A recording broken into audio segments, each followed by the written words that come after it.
recording the session. By the way, I'm planning on recording these sessions and Lord willing, try to upload them onto YouTube or something so that Doc Quinn can watch them from his hospital office. Welcome, brother. Morning, Doc. Good to see you.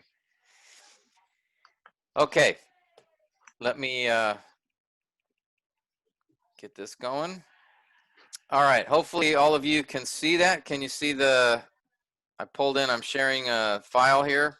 What are the three primary elements of Hebrew poetry? Everybody sees that? Okay. Well, since you see it, Brother Tabs, can you tell me at least one of those elements? When we talk about Hebrew poetry, remember we sort of identified three specific elements or characteristics that make up Hebrew poetry. Tabs, do you remember one or two of them? I think one of the primary elements is imagery.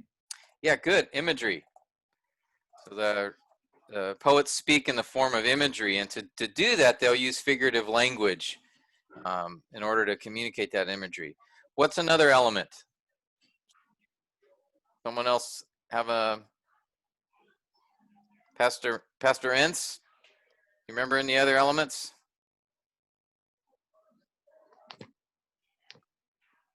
Repetition. Okay, that's part of the figurative language that's Parallelism. Poetic devices. What's that? Parallelism. Yeah, and we call that structure. Yeah. That they have structure, and parallelism is a key structure. There's also things like acrostics, which will be included in that. And then finally, imagery, structure, and terseness, right? Short statements. Remember, Hebrew poetry is often made up of verses. You know, in each verse we'll have one or two or three lines, sometimes four, and they'll all be short, terse, brief. All right, so those are the three primary elements in Hebrew poetry.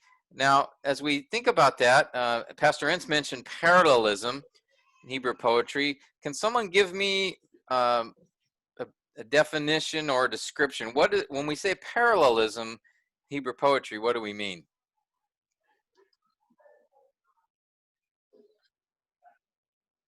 DJ, what do you think? Parallelism, you remember? Were you ascertain?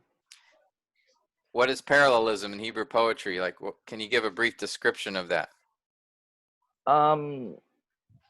Usually parallelism are two similar ideas, two or three lines that talks about the same idea. So two lines expressing the same idea in each line, or a contrasting idea, right? Contrasting idea also. Or a developing idea. So developing. So basically, you have one line, and then the second line is connected to that first line in some way, either repeating the same idea of the first line, or contrasting it, or developing it further. Parallelism is a key component. Tim, you got stuck. Am I stuck? Uh-oh. Can you guys still hear me? Hello? Okay. Hello?